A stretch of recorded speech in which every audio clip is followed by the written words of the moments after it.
안녕하세요. 지구별 인문학 여행자 지구인입니다.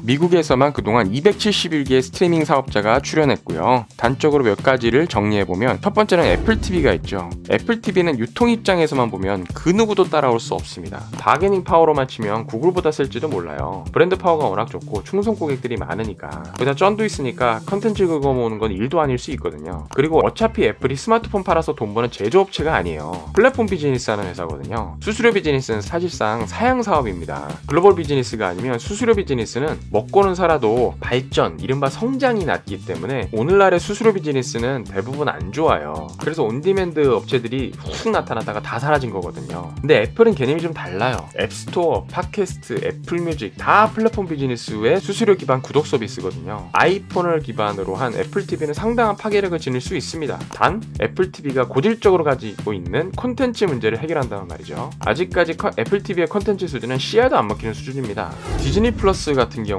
과거에는 성장이 미성숙 시기인지라 결국 넷플릭스만 독보적으로 살아남았지만 지금은 얘기가 달라졌죠. 디즈니는 2019년 11월 12일에 디즈니 플러스란 이름으로 스트리밍 시장에 뛰어들었습니다. 그리고 출범 하루 만에 1천만 명이 넘는 가입자를 확보했어요. 2020년 5월 기준 가입자는 5,400만 명을 넘어섰습니다. 월 7달러가 안 되는 6.99달러라는 파격적인 조건도 한몫을 했죠. 마블, 픽사, 스타워즈, 거기에 디즈니의 7,500개가 넘는 TV 콘텐츠는 대단히 매력적입니다. 이게 어느 정도 수준이냐면 디즈니 플러스는 출시 1년 만에 넷플릭스 반 수준으로 따라왔습니다. 이게 가능한 게 디즈니 플러스를 포함한 디즈니의 모든 서비스를 다 합친 게 넷플릭스보다 싸요. 콘텐츠 최강자 디즈니이다 보니 사람들이 몰리는 것이죠. 2020년 3월에는 유럽에 진출했고요. 6월에는 일본에 진출했습니다. 올해 2021년 4월경에 한국에 오픈한다 했으나 미뤄지는 실정입니다. HBO 맥스 얘기를 해볼까요? 2020년 5월에 AT&T 워너미디어는 HBO를 전면에 내세웁니다. HBO 맥스가 바로 그것이죠. 컨텐츠가 좋다 보니 가격은 조금 비싼 편입니다. 14.99달러예요. 워너미디어가 보유한 컨텐츠는 1만 시간에 달하는 수준입니다. 프렌즈, 사우스파크, 빅뱅 이론 등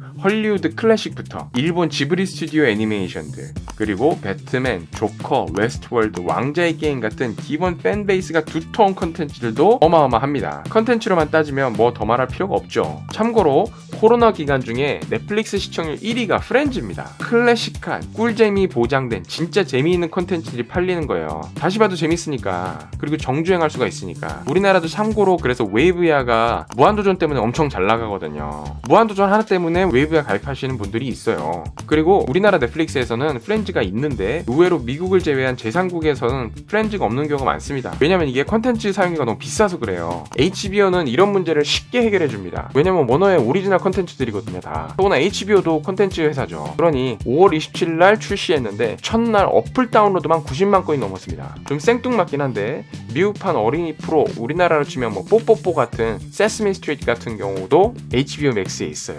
개인적으로 저는 세스미 스트리트 별로 안 좋아했는데 부모들 입장에서는 애들 보여줄 컨텐츠도 있으니까 코로나 시대에 더 좋은 셈이죠.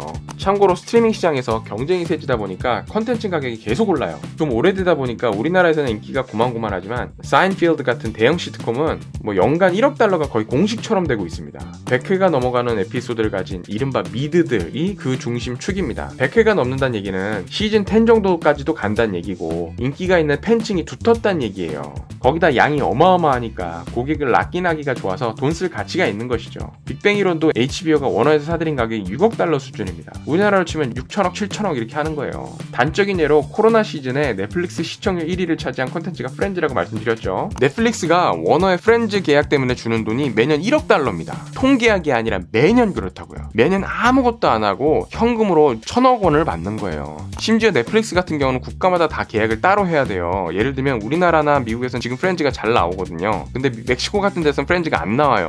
작년에 종료됐습니다. 무엇보다 프렌즈는 워너가 소유하고 있잖아요. 워너가 이번에 넷플릭스 경쟁인 또 다른 OTT 서비스 런칭을 하는 거 아닙니까? 그게 HBO 맥스라는 거 아니에요? 그럼 넷플릭스는 컨텐츠 배우기가 더 힘들어질 겁니다. 넷플릭스에서 오리지널 컨텐츠에 목을 매는 이유가 바로 이 때문입니다. 마지막으로 아마존 프라임 같은 데가 있는데 좀 생뚱맞지만 아마존도 이 스트리밍 시장에 뛰어들었는데 이미 그 시기가 꽤 됐습니다. 2011년부터 해왔거든요. 아마존은 오리지널 컨텐츠로 승부를 많이 걸고 있는데 이에 반해서 컨텐츠 투자는 좀 미비한 편입니다. 그럼에도 넷플릭스의 3분의 1 수준으로 구독자가 많은데 그 이유는 아마존 프라임 서비스에 가입을 하면 아마존 프라임이라고 우리나라로 치면은 쿠팡 총알 배송 같은 개념인데 아마존 프라임 서비스에 가입하면 무료 서비스를 이용하게 해줍니다. 거기다 뭐 유니버설 컴캐스트 같은 데가 또 있긴 한데 여기 그 정도로 정리를 하겠습니다. 오늘은 넷플릭스의 역사, 넷플릭스의 성공 원인, 시장 분석 같은 것들을 한번 여러 각도에서 한번 알아봤고요. 재밌게 보셨다면 제가 컨텐츠를 더 만들 수 있도록 도와주는 구독과 좋아요, 알림 설정 꼭 부탁드립니다. 저는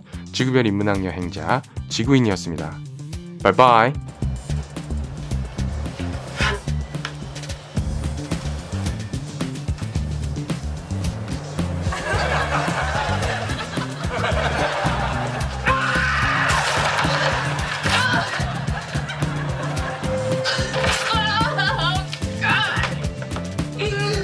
재밌게 들으셨나요? 재밌게 들으셨다면 구독과 좋아요 꼭꼭꼭 잊지 마시고요. 저는 지구별 인문학 여행자 지구인이었습니다. 감사합니다.